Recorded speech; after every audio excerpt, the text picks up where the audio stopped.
Hello, everyone. Welcome to Sustainability Cafe, the brand new podcast channel from Waste and Recycling magazine. I'm Kirtana, the editor of the magazine. In this podcast, we take deep dive into the daring journey of entrepreneurs and top professionals who have made significant contribution to the waste and recycling industry. In each episode, we will exploring their journey, the successes, the challenges they have overcome, and the values that they have stood by. Through these stories, we believe we can inspire more and more individuals to tread the path of sustainability. Today, we are joined by Ibrahim Abdulmajid Al Ali, the Director of Strategic Planning and Policies Department at Tadweer Group, Abu Dhabi. Mr. Ibrahim, welcome to the show. Your journey with Abu Dhabi Waste Management Company, now called Tadweer Group, goes back as far as back to the company itself. Professionally, you have grown along with the company, so to speak. What was your initial goals, and can you take us back in time to the early days of Tadweer? So first, thank you very much for the kind invitation, and happy to be here always. The waste management journey in Abu Dhabi started almost by 2005 when the law number 21 of the waste management was issued. So previously, all the functions of the, let's call it the conventional function of the waste management, was conducted by the municipalities. And of course, in Abu Dhabi, we had the Abu Dhabi municipality, Al Ain, and the Western region. In 2010, the Tadweer's decree issued by law number 17, and we started having a dedicated center. Those days, the name was Abu Dhabi Waste Management Center, to perform all the waste management and to have a focus on this function. Of course, like in 2005, also the Environment Agency decree in Abu Dhabi was also established. So simultaneously, Abu Dhabi worked on in a more focused manner on the waste management and the environment. So Tadweer inherited all the work done by the municipalities, with some differences from region to another region. So in Abu Dhabi, we had two mega projects.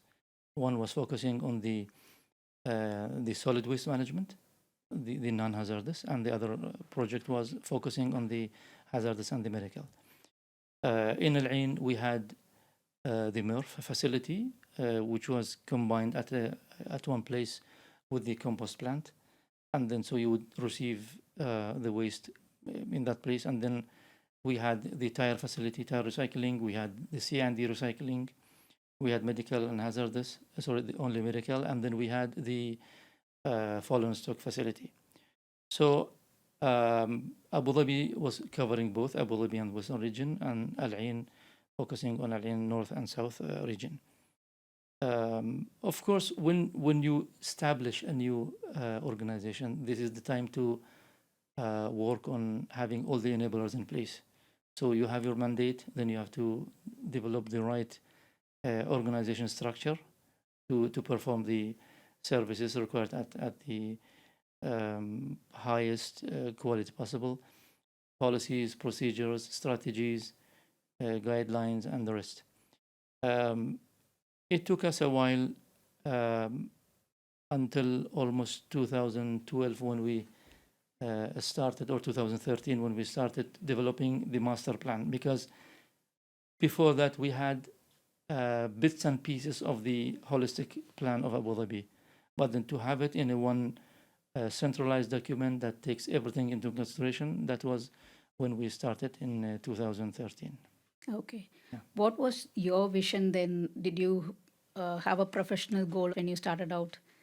Okay, so when I started, I was in the projects and facilities department.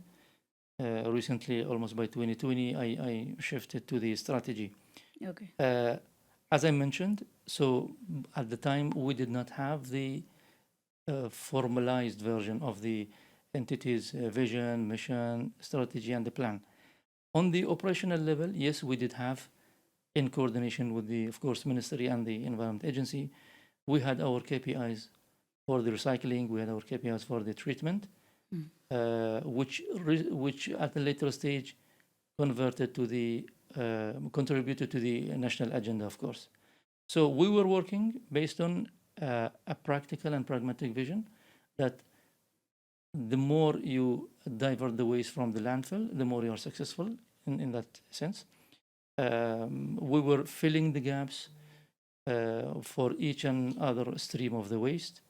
Of course, there were priorities. For example, the hazardous waste have more priority than the minute streams of the waste, and it's all also dependent on the waste composition. So, which was the biggest?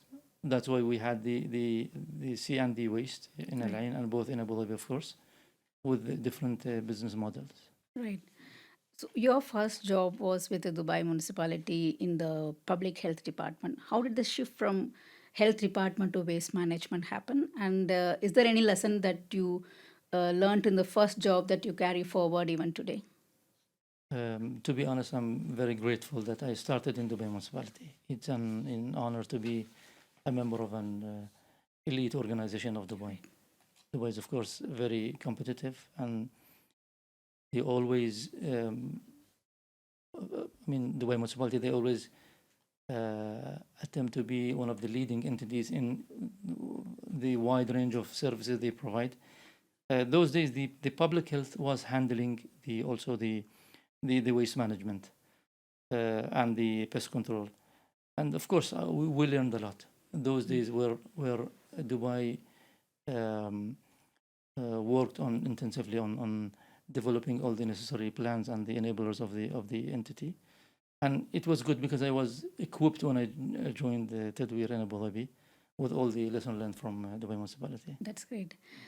So you spoke to me about the early days of Tadweer.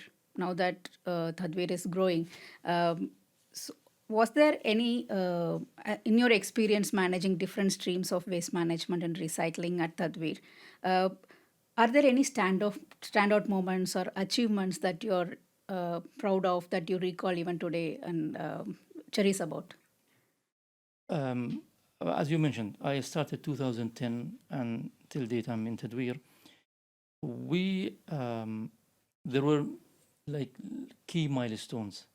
So as I mentioned, 2010 was the time to provide the enablers, the main capabilities of the entity, to some extent enhance the efficiency of the facilities which had at the very early stage of the operation.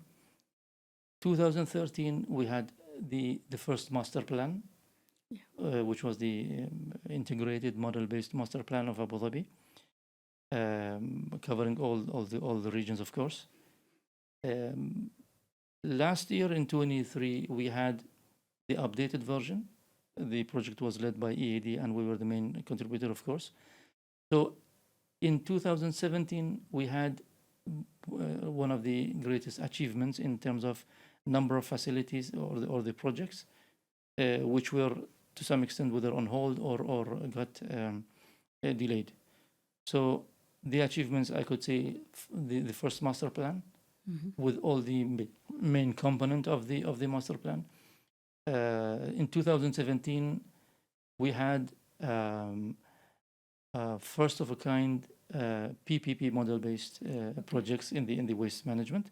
So we had 3 facilities covering the hazardous and the medical waste. We had also the cooking oil treatment, used cooking oil to generate the biofuel.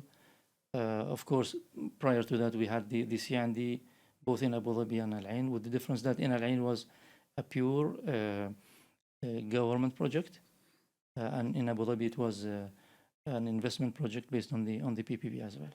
Okay. So the waste management as an industry is more developed and sophisticated today with all the technologies available today. But back then, it wouldn't have been the case. Can you reflect on any of the challenges that you faced individually or as a company that you had that was hard to crack kind of a problem? Some of the challenges actually are common, not only in UAE but also in the region. So one of the most, obvious challenges are the awareness. It's not always because of the level of, let's say, the education of the awareness. One of the reasons that we are a very touristic, and the movement of the different cultures and number of people in and out. So the um, the level of awareness is very, let's say, fluctuated. And the impact is very slow and on a long term, of course. So the waste management, as you of course know, that it starts from the first generation point. If you do the proper segregation, then you will have less cost and less efforts and even less intervention of the various technologies to segregate the waste and send it to the treatment streams. So that's a very obvious challenge, the awareness. And then we have the enforcement as well, because uh, it's always about having the balance of risk and reward, the carrot and stick, and the way you manage the industry. And this question takes me back to the master plan which we talked about, because the four main pillars of the master plan was the infrastructure, the regulations, the financial instruments, and the awareness. So if we put it in a very informal context, you might have a very good facility, very advanced technologies, but if you do not have proper regulations in place, you might face challenges with the feedstock, because there are leakage or there are mispractices. When you have the regulations in place, but then it's not always the punishment approach, rather that you have sometimes to incentivize those obedient entities or individuals. And even when you have these three, it's always back to the, which we mentioned, the awareness. It's like the individual or the waste generator have to be accountable and responsible to the whole value chain of the waste. So these challenges, by time, of course, as I mentioned, we try to overcome with cooperation with the relevant authorities, of course, mainly the Ministry of Climate Change and the Environment Agency in Abu Dhabi. Right. It's interesting that you mentioned about balancing, and I just wanted to know, like, on the one hand, we have industrial development, the population growth. Also, we have a touristry, like you mentioned, touristry kind of an approach. On the other, the ambition to move towards a circular economy is higher than ever. There are a lot of technologies that are developing. On the other hand, we also have the regulations kind of in place. How do you keep yourself updated on what is happening around the world, and you plan your strategies and policies accordingly? So again, this takes me to the concept of what we call it the paradox. So you might have a very stringent approach to the environmental consideration, but of course it will have a high cost. Or you would say, no, we have a more open market approach, but then you will have a kind of impact on the environmental side of it. It's always about what's the priority on the national level, and then the way it's cascaded down on all the relevant authorities and entities. It doesn't have necessarily to be either or. It's not that you would say I'll do one and I neglect the other. It's how to create the best mix and match of both approaches in this context. To the advancement and the new technologies, of course, we are living the very rapid and extreme development and changes in the technology, science, and all the consequences that it will create on the various sectors, of course. And to be one of the leading entities in your sector, you have to be fully aware. You have to have the future foresight. You have to run your scenarios. You have to be comprehensively conducting the analysis, because otherwise it's not only that you would not achieve, it's also about you won't be competitive enough in the sector to survive, whether if you are a company and business minded or business oriented, or you are a government sector and you are service oriented. Right.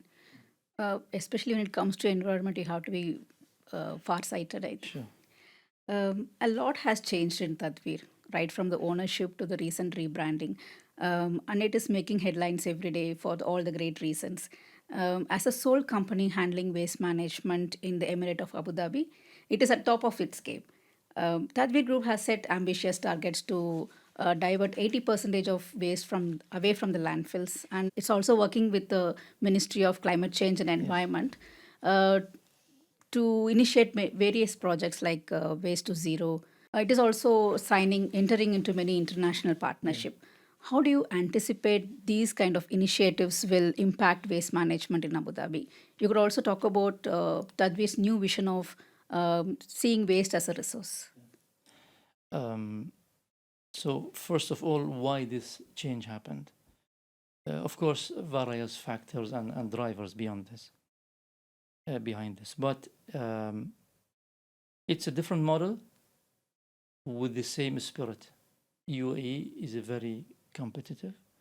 We do want to be within the top, whether the model is, as I mentioned, government services or you are a company and business oriented. The 80%, of course, this is a collaborative target, considering the circumstances and, of course, the Sustainable Development Goals, the SDGs, which is started usually from the higher umbrella, which is the ministry, as you mentioned, and cascaded down to the local authorities. Tadweer's new vision um, is not to be a very conventional waste management service provider. Um, Tadweer, of course, as one of the Abu Dhabi Holdings subsidiary, is fully equipped with all the enablers and the capabilities which is needed to be a very successful company. Tadweer aims to go beyond the local. We are aiming to be a key player regionally and globally. Right.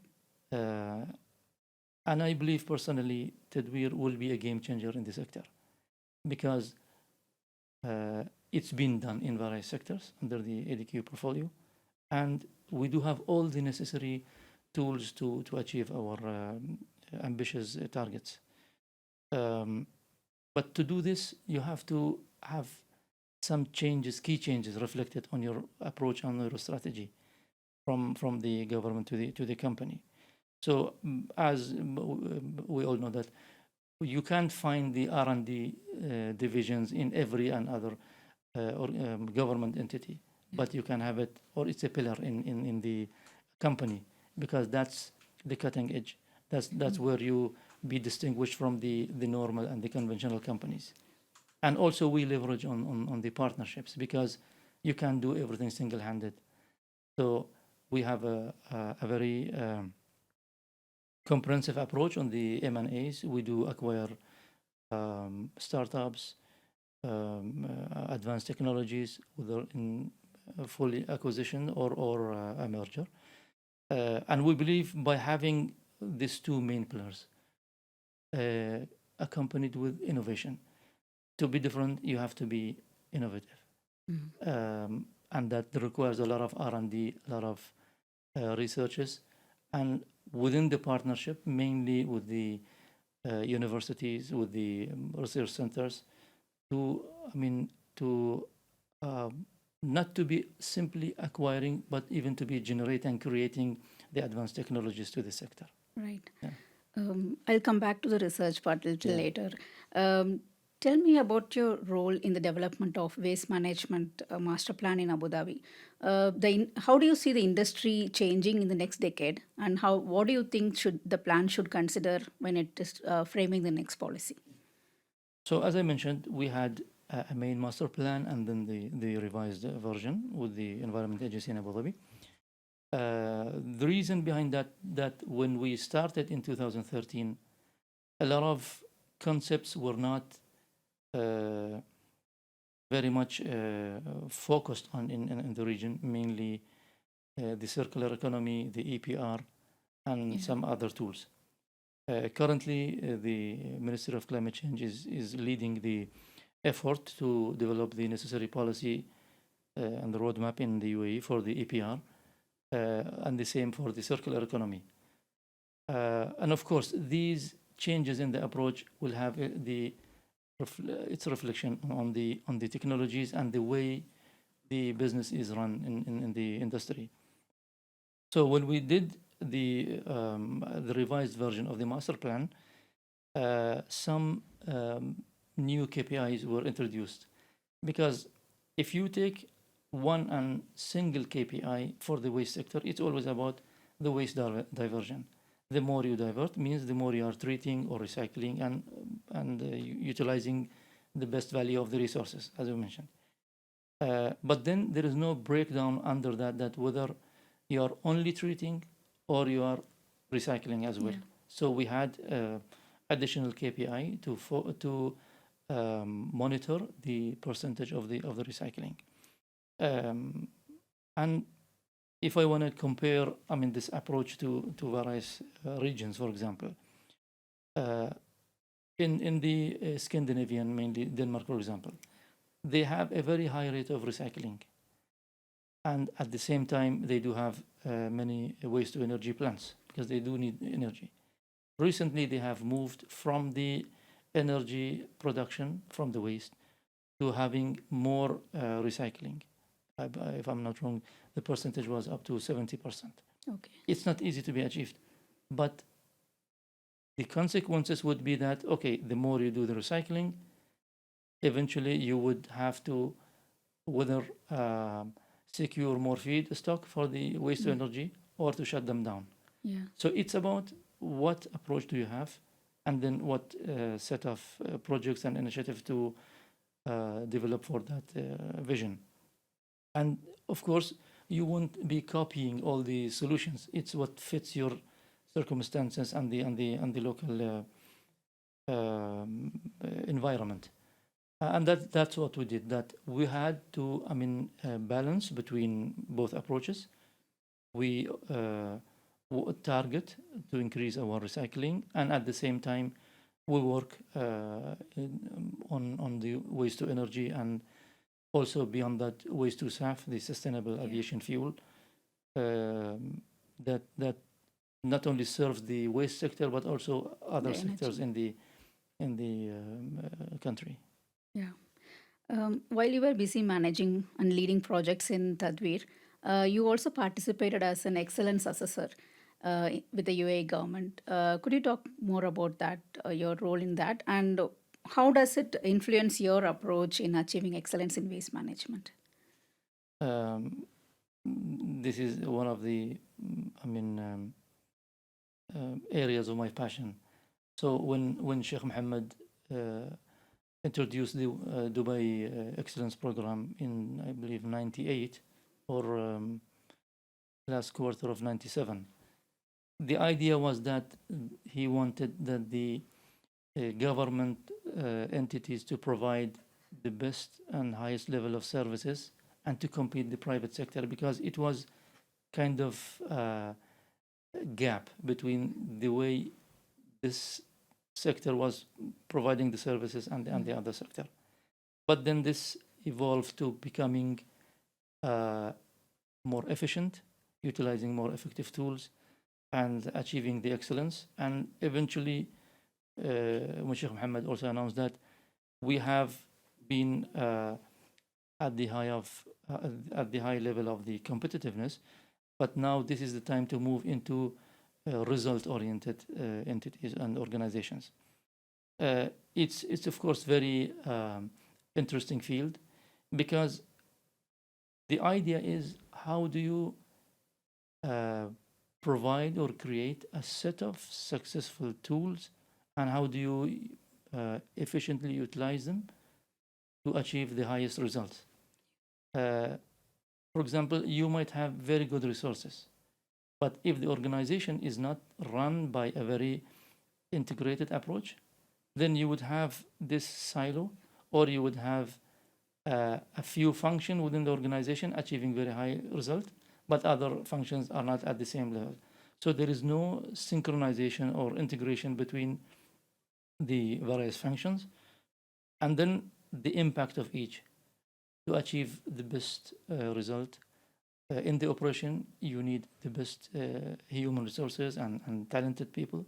Then you have to be as good in the enabler as you are focusing to be as good in the results, of course. Okay.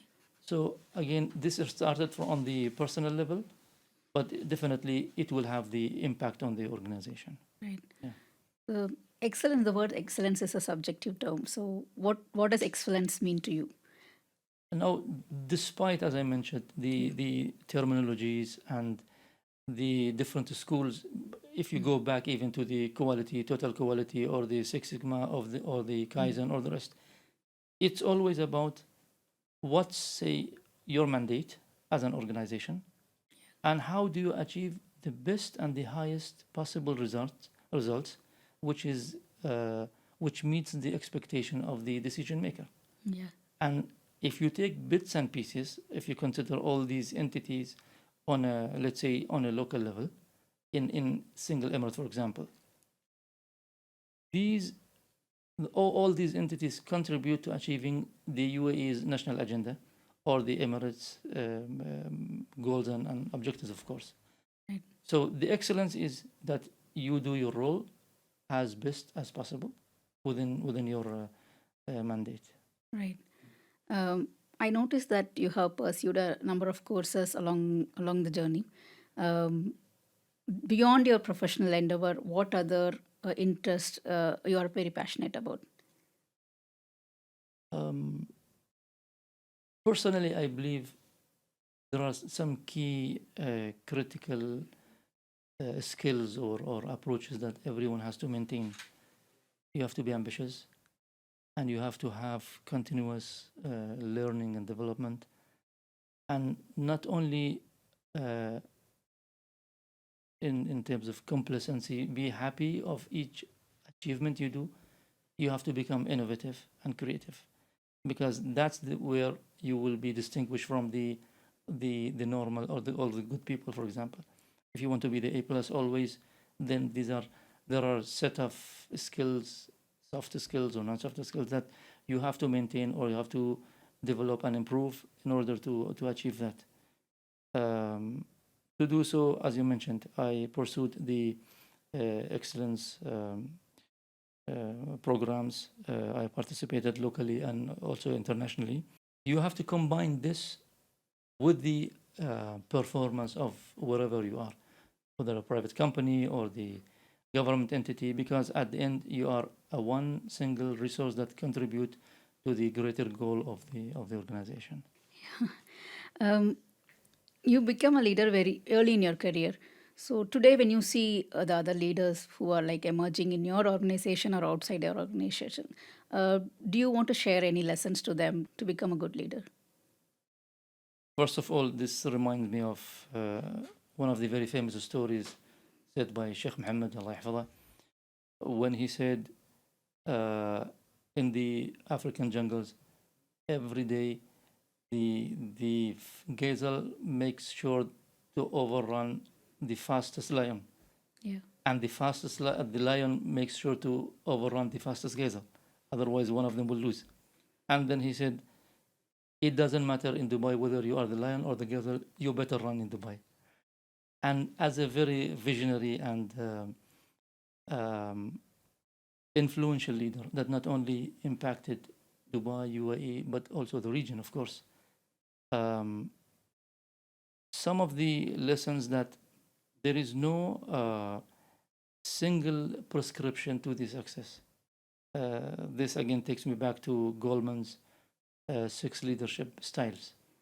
So you can be visionary, and you can be then coaching, and you can be affiliating, and you can be democratic, and then you can be pace setting or pace making, and then finally you have to be commanding. We can't say that you have to be this or the other one. It's about how do you orchestrate the utilization of the styles, of the tools, the right tool and the right style at the right time. When you have, say, for example, in the normal cases, you have to be having the emotional intelligence enough to empower, to delegate, to encourage all the resources to do their best. But when there are crises, for example, you have to be more commanding and more demanding than being affiliative, because that's the time that requires harsh decisions. So it's about how do you pick the right style at the right time to achieve the best results possible. Today, we are witnessing a wave of innovation emerging from various corners of the UAE, especially in the sustainability and environment space. So, what advice would you give to someone considering environment as a field? Through this podcast, we want to bring out more and more individuals to tread the path of sustainability. So, do you have a message for them? I believe if you go back a few years, so we had the sustainability year announced by our president Sheikh Mohammed bin Zayed Al Ali. Then it was extended to the next year. Again, we maintained the year of sustainability. Then we had the COP28. At some stages, some of the approaches were kind of good to have or fancy, but today it's must to have. The world is moving very fast toward implementing more stringent measurement in the environment sector. Even the oil and gas, for example. So the energy sector is moving more into, for example, renewable energy, not neglecting the conventional, but at the same time having the right balance and having the right transition to the renewable energy. The advice for the youngster, of course, as you mentioned, we are living the very, very fast era of technological advancement, rapid changes in the industries, various industries, the AI that would revolutionize various sectors, including the environment and the waste sector. You have to be equipped with all the necessary tools, science, soft skills, futuristic skills that you would need to survive, because at the moment we are coping, but a time will come that you have to survive. Yeah. And then you need certain skills that will enable you to be part of this successful rapid change. Right. Yeah. Thank you. Thank you for that. Thank you. It's a pleasure talking to you, Ibrahim. Likewise, yeah.